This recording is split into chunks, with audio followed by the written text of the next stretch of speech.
I stood in the hallway outside my old bedroom, no, my former bedroom, wearing a pale lavender blouse that clung delicately to my shoulders, a pleated skirt that brushed just above my knees, and sheer stockings that made me hyper-aware of every step I took. My hair, once cut short and practical, now fell in soft waves around my face. My ears felt heavy from the tiny pearl earrings my mother had insisted were non-negotiable. I reached for the doorknob. It didn't turn. "Mom." My voice cracked. Too soft. Too careful. "You won't need that room anymore," she said calmly from the end of the hall.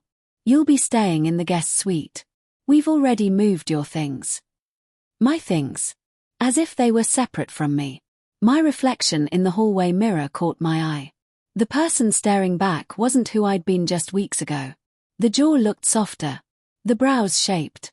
My lips glossed in a muted rose.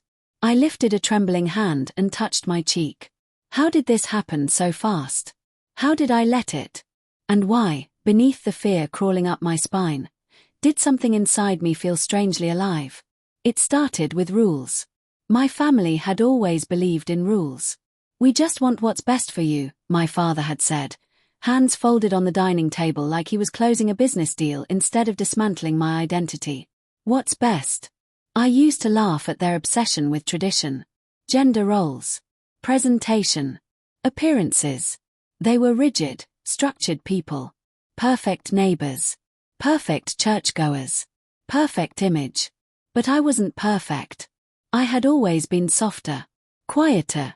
Drawn to things I pretended not to notice.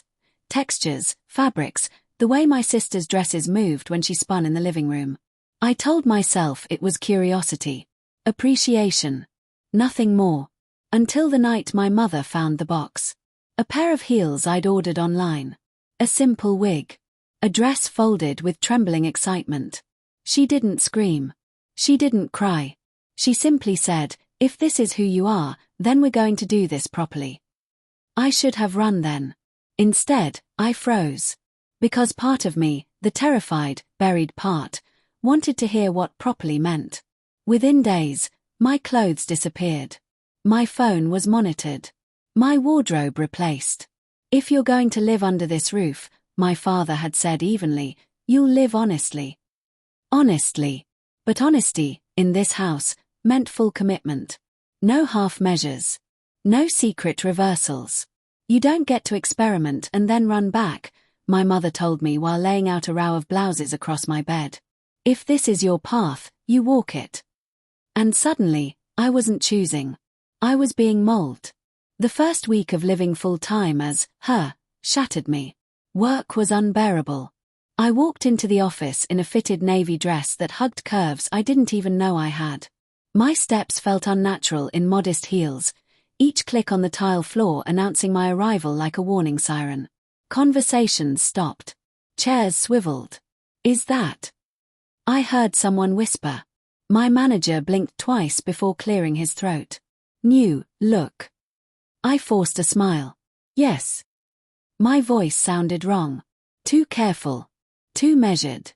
At lunch, I sat alone, picking at a salad I didn't taste. My phone buzzed. "Mom, remember posture. Shoulders back. Chin level." I nearly threw the phone across the room. At home, my sister circled me like a stylist evaluating a mannequin. "You need to relax your hands. They're too tense." "I don't want this," I snapped. She paused. "Don't you?"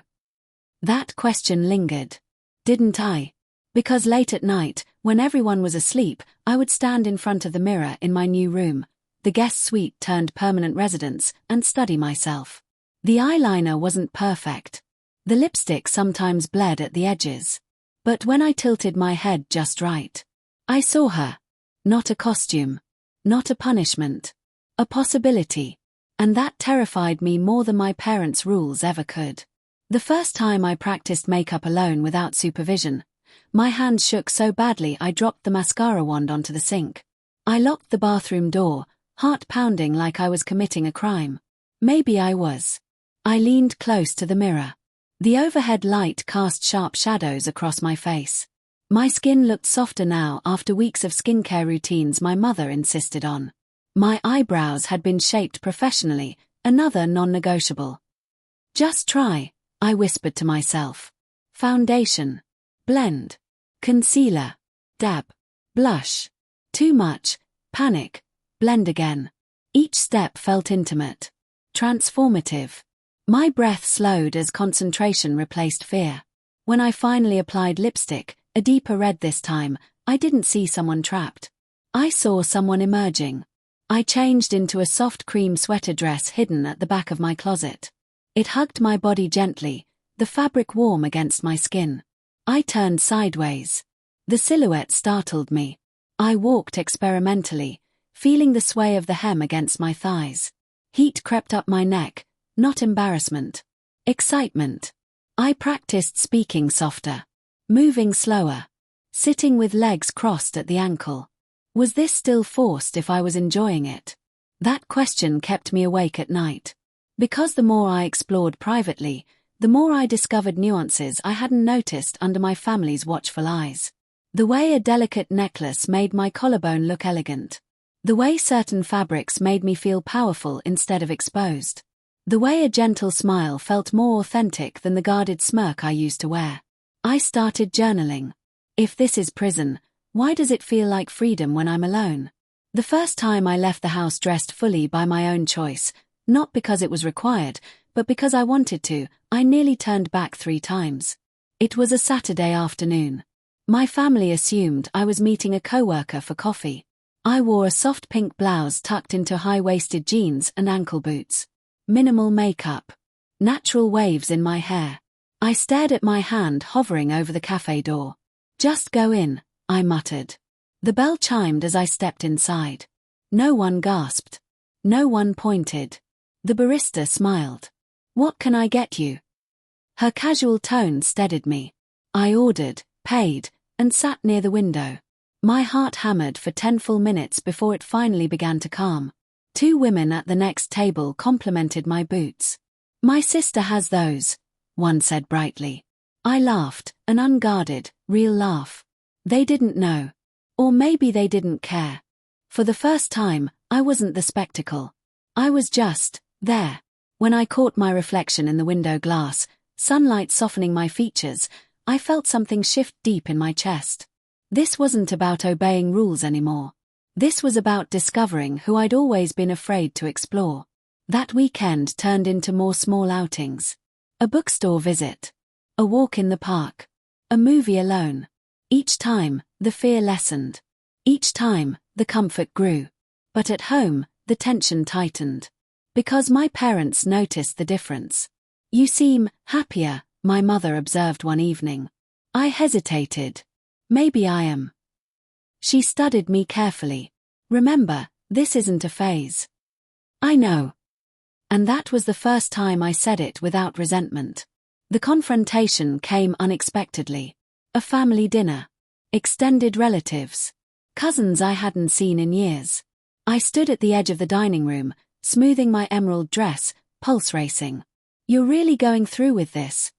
My uncle muttered under his breath. Before I could respond, my father spoke clearly, loudly enough for everyone to hear. Our child has chosen this path. And in this house, we stand by our commitments. Chosen. The word echoed. Had I? The room felt too small. Eyes everywhere. Judgments unspoken but heavy. My cousin pulled me aside. Are you okay? You don't have to do this if you don't want to. I opened my mouth. Closed it. Because for the first time, I didn't know which answer was true. Later that night, after everyone left, I stood in front of my parents. I need to know something, I said, voice steady despite the storm inside me. If I decided tomorrow that I didn't want this, what would happen? Silence. My father's jaw tightened. That wouldn't be acceptable. There it was. The cage. But something unexpected rose inside me, not fear.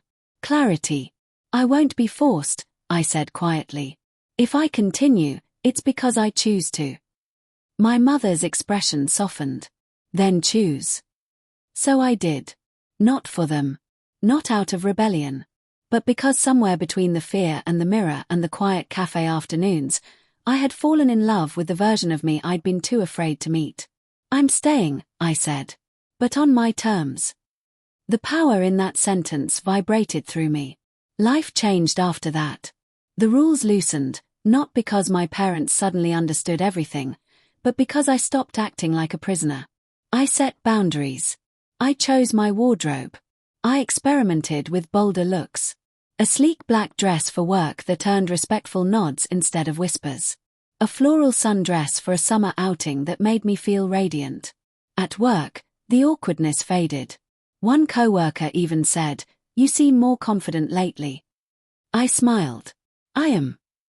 Because I wasn't hiding anymore. I wasn't performing masculinity out of obligation.